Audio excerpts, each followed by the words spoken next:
Hello Seawolves and welcome back to the show. I hope you all had an amazing 2 days of Christmas. I certainly had a lot of fun hanging out with family and friends. Hope you felt the same. And again, thank you very much for all of the support from all you Seawolves. I think a lot of people got Seawolf merch Christmas gift, so that is very nice to see, and I hope you really enjoy it all, just like I'm enjoying my hoodie here. It's really great quality. I already washed this one like 3 times and it's just absolutely pristine still.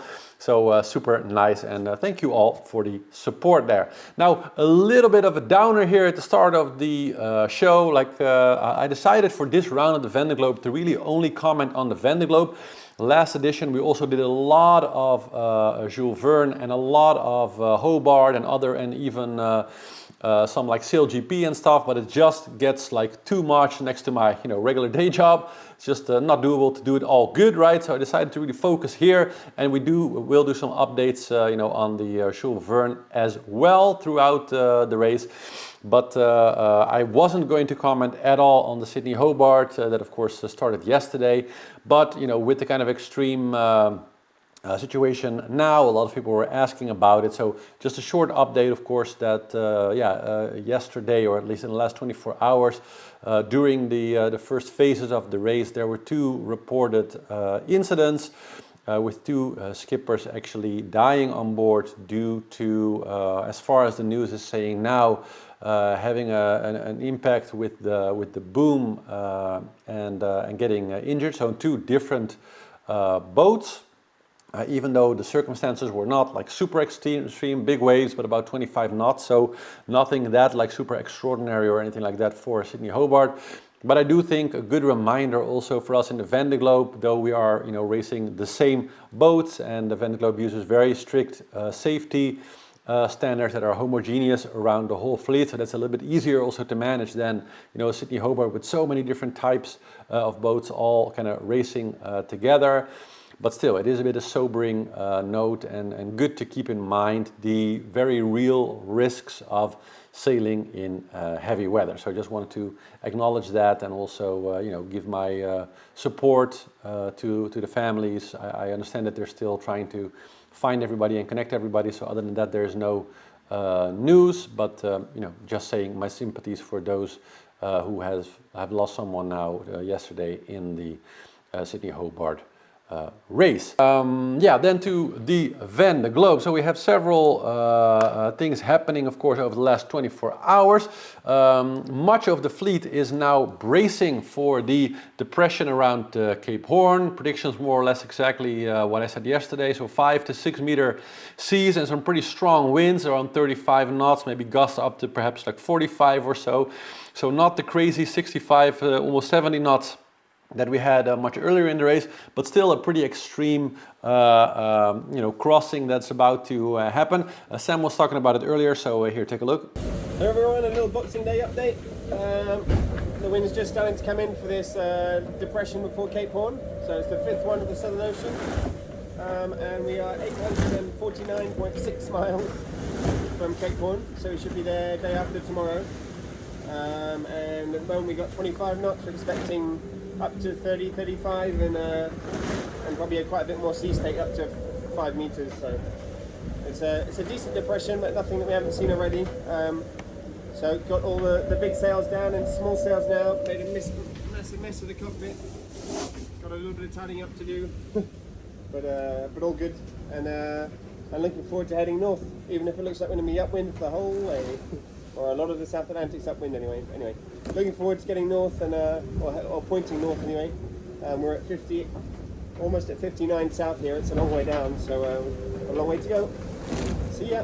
Yeah, so much of the fleet preparing as Sam to kind of switch to smaller sails, tie everything on the boat down and just get ready for about a day and a half of brutal punishment as they cross the Cape. And I hope that some of them will have some time to film. It surely will be some very spectacular images, so look forward to the next 2 episodes for some spectacular video if the skippers find the time and space and mental clarity to do it. There was one interesting question by Jesse about seasickness, because I mentioned actually in this regard that it would also be kind of a perfect sea state to get seasick. And I also answered your question in the comments yesterday, Jesse, because Jesse said, like, surely skippers in the Vendeglobe race don't get seasick. And actually this is not correct. There is an assumption that professional sailors don't get seasick, but this really is not true. I wish it were true. I'm personally someone who I have only gotten seasick twice in my life, and I've logged like a lot of miles compared to most people.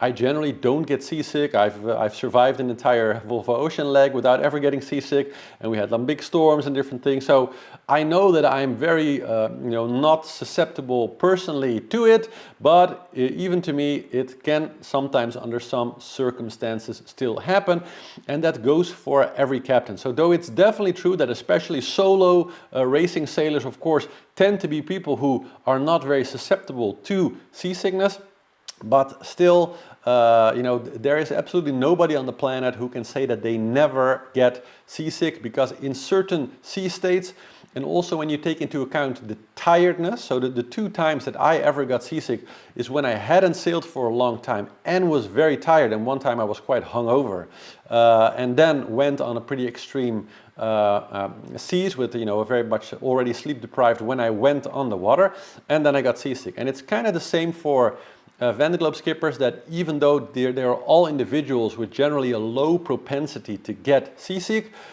when the circumstances are just right, and especially following seas with steep waves, with a short distance between the waves, are kind of known to be kind of the type of sea state that is the most susceptible to making people seasick. Most normal people will, like 100% of them, will get seasick in this type of sea state. Of course, within the Vendeglobe, people are a little bit less susceptible to that, but you have to keep in mind that many of them are very tired, like depending on their sleeping cycle. If they've just rested, they might be sort of fresh, as far as you can speak about being really truly fresh in a race like the Vendeglobe. They're definitely in their rhythm, so they are used to it, but there are still moments that the skippers during the race are better, and there are moments when they are worse. And all of the skippers, sometimes, if something breaks in the night, or they have to fix some emergency or something like that, they sometimes have to push themselves to the absolute limit. And that's kind of what I was talking about yesterday, because this particular sea state at Cape Horn, over the next 48 hours or so, is really a perfect sea state to get seasick. So for most people, it would be like the perfect kind of disaster. If you were even a bit susceptible to it, you could almost predict with 100% certainty that you're going to get sick. People like the Vendeglobe skippers have much less chance of that, and they're in the sea rhythm, they got their sea legs and everything, so the chance is small. But for those of them who are entering in a very tired state, or maybe if they have small problems right before they go in there and they have to push themselves really hard, for them too, it can still happen that, maybe they don't go full sick or whatever, but still these type of sea states do also still influence the skippers from time to time. And of course, some of them have pills on board, some of them have their own, like I personally meditate. If I ever feel a bit queasy or whatever, I can meditate myself out of it. I have my own way. And all of the skippers have their own ways of dealing with it. But just to dispel any myths that it's impossible, or that there even exists anybody on the planet who it's impossible for them to get seasick. There are only people who are more susceptible and people who are less susceptible, but even the most, least susceptible people under the right circumstances can still get super seasick. So just to be clear on that legend, let's say. Okay, so then we have both Sam Davis and Clarice both hitting Point Nemo in the last 24 hours. And it seems maybe for us already a little bit some time ago that we passed that point, but of course more than half of the fleet hasn't gotten there yet. And so two still very significant sailors who are still quite in the front. They're in place 13 and 14 right now by my head. So they crossing Point Nemo earlier today. Take a look. Bonjour à tout le monde. Aujourd'hui, je passe le Point Nemo. Le Point Nemo, c'est plein milieu du Pacifique Sud. Et c'est le point le plus loin de la Terre sur tout le parcours du Vendée Globe. And a little bit behind there, we have Conrad Coleman, who is once again proving one of the main points that I always try to make here on the show, and that is that nobody can predict the weather, and that even predictions that are one day old sometimes, oftentimes, don't work out. And well, I'll just let you see the video because Conrad is having one of those days today. It's not good.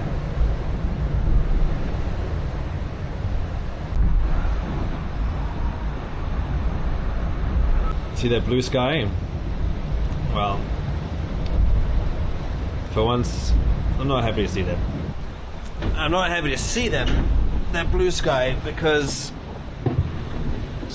that indicates the next phase of the race, and I'm not ready to be there yet. It's not meant to be here. You see how this arrow doesn't match up with these arrows? I was meant to stay with wind a little bit south of west, which was giving me a really fast angle under code 0 down to the southeast, and the wind is now north of west and lighter than anticipated with this new clear sky, and that has definitively, I think, sunk my chances with this northern option. Because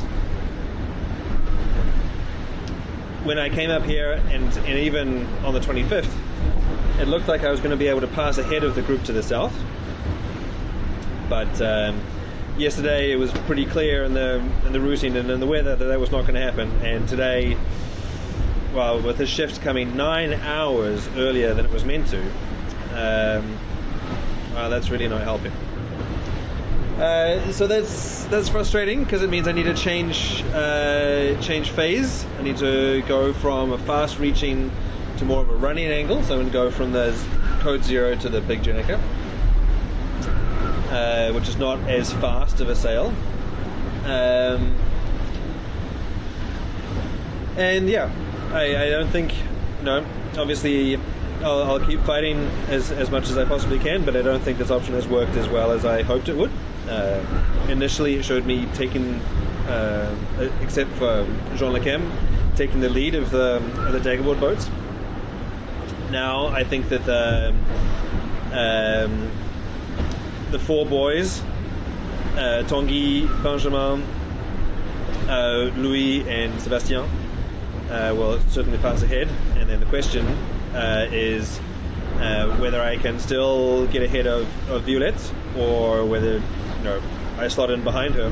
But I guess you need to remember, when judging the success of this or not, I was already behind her going into this northerly option. So, so long as there's no more damage aside from Violette, there's no great damage done. But what's true in sailing particularly, and also everywhere else in life, is that it's really hard to argue the counterfactual. Would I have been better going the other way? Given what I know now, I still don't think so. And so, it's really challenging to pick a strategy and to weigh up the risks and the benefits in sailing, particularly in the Southern Ocean, where the weather forecasts are slightly less reliable than they are elsewhere in the world. But also, elsewhere in life, you need to be sort of patient and sort of gentle with yourself when deciding to do things, and not knowing how they're gonna end up. So maybe this option hasn't worked as well as I had hoped. I'm still pleased that I took it because arguing the counterfactual, I think that it's probably better than what I could have done otherwise. Just following Violette and the other guys down into the light winds, it's highly probable that I would have been even further distanced than I am now.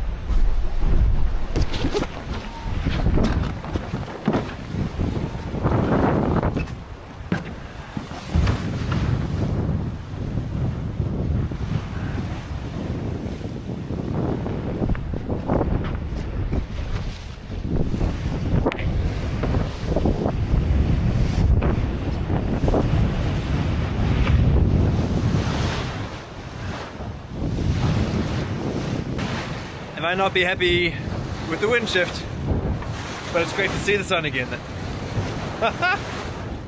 Interesting, huh? It's always the same story. Yeah, the prediction said that this was going to be here and I'm going to have a bit longer with this, but then suddenly, you know, all the trends, all the, well, it looked almost certainly that we're going to have this, but then suddenly you get something completely different. And that is just how it works with weather. Short term, long term, doesn't matter. It's the same principle that always will hold. Nothing is predictable, especially not weather. Both long term and short term, it's the same thing. Trust me on that. So, did we have anything else from the fleet? No, let's go into the technical analysis, and that is kind of my last point of today, and that is kind of the big stuck, because we just talked about it yesterday. Is there still some chance, some small exception how the two men in front, Jon Richomme and Charlie Dalin, could still have to really fight for those two places in the front? And well, it looks like it's getting at least a little bit more in the card. So if we take a look here at the routages, you can see that kind of that sort of area with like almost no wind there in the top of their particular route so far.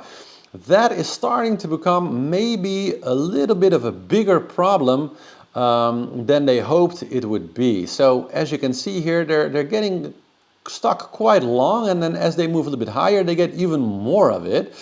And actually it looks like, especially in the end of it here, they're going to get into an area where there's just very little wind, and we have these two exclusion zones. So again, not so much wiggle room, but when they actually have a little bit more wind to their northwest than actually to their south, to their northeast. But they have to kind of northeast because of this whole traffic separation zone there in front of the coast.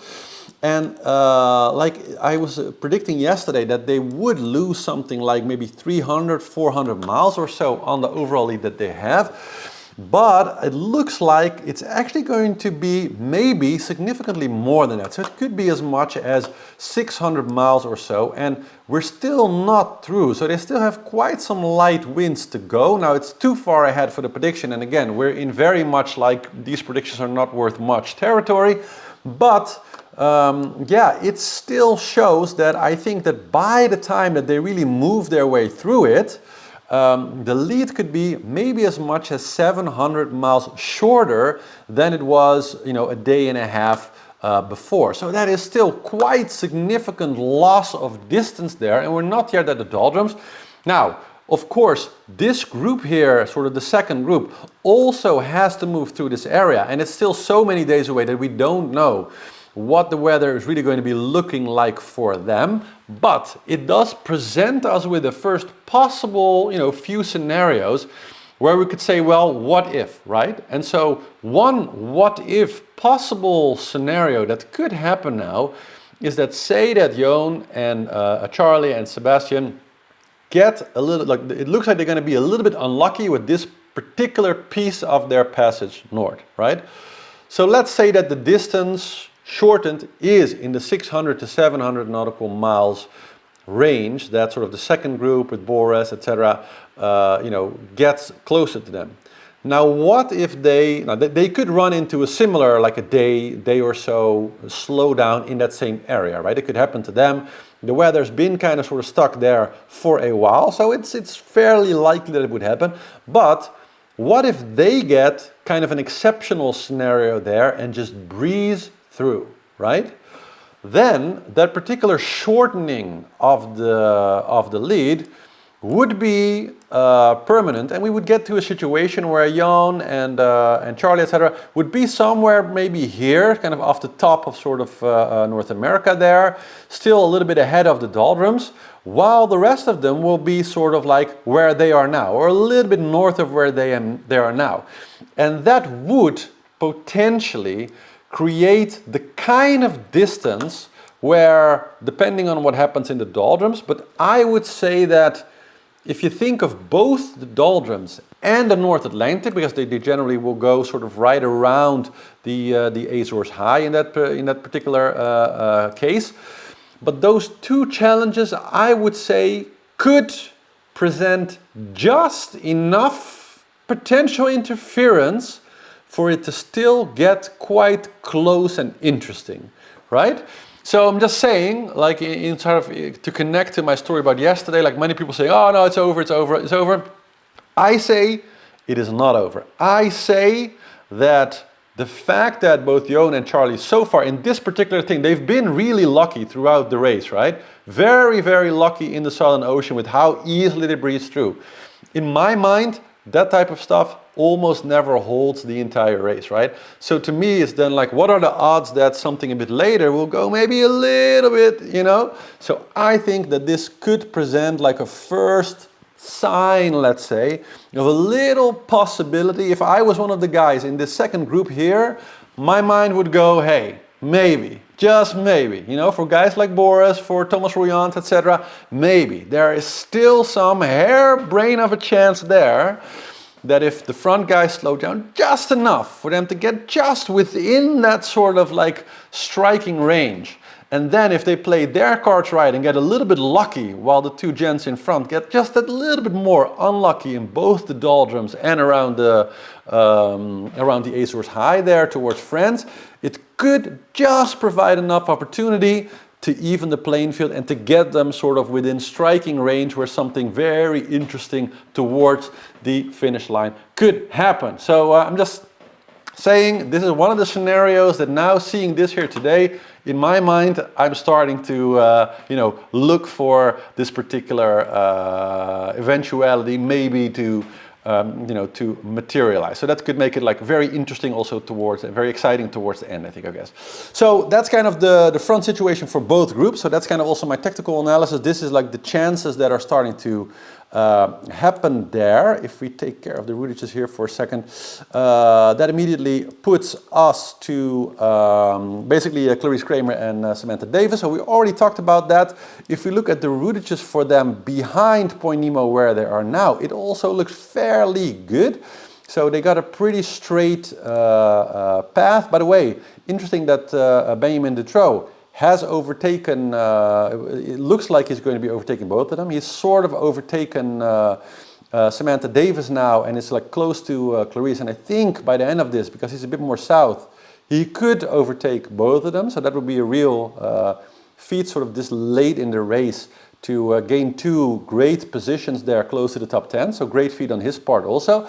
But it looks like all three of them will have a fairly windy route, and then as you can see towards the Cape it gets a bit more trouble because they have some wind behind them, but the prediction now is saying that they're going to have a very low wind sort of Cape crossing in really like 3 or 4 knots. So that could stop them again like quite hard in their tracks and give a chance for those behind them. So then you're talking about Damien Seguin, could catch up a few hundred miles to them as they're kind of passing the Cape. It's beyond the prediction here, but he has a lot of wind, as you can say, while they have almost nothing.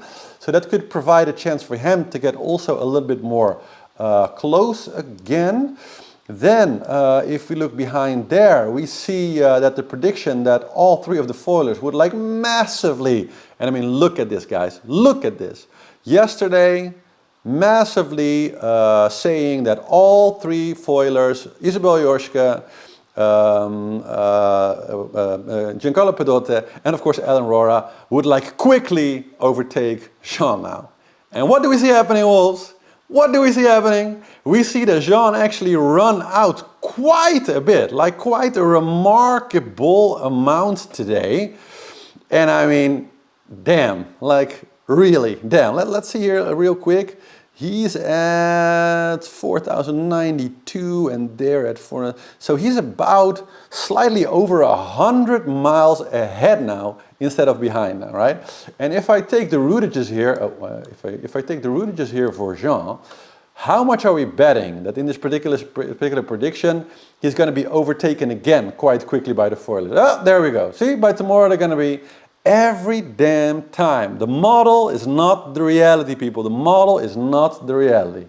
Let's see in 24 hours what will happen there. But so, very cool on Jean, good on him to really show the value of a non-foiler here against at least one hyper-modern. I mean, Ellen Rora is still a boat that was new in the last edition. And crazy to see how he's doing this. It's really an amazing result for Sean. Like even like he can be already like very proud of the race he raced. Then of course we see the rest of the fleet here. We see Conrad a bit more higher, like he said, running into an area with just kind of losing his wind there. So yeah, that's too bad for him. We can actually, for a second, yeah. So you can see this whole. We did see that yesterday, kind of developing, but I guess it developed even a bit more faster than he'd hoped. So going down, but slightly less down than the prediction said yesterday. And yeah, as this predicts, he will end up kind of really in the end of that group, but with the group still. So, you know, his split, not a total disaster in that sense, but not, I guess, the real win that he probably hoped for. We see Toot Good. So right now in some very strong stuff, sailing in about 40 knots. So he's going to have a rough night, but I think after that it should like yeah, sort of pass him by. So in about 14 hours or so he'll just be in some nice wind, nice direction, and he'll keep that for the foreseeable 48 hours after that. So that's nice to see. What's this? Oh, wait.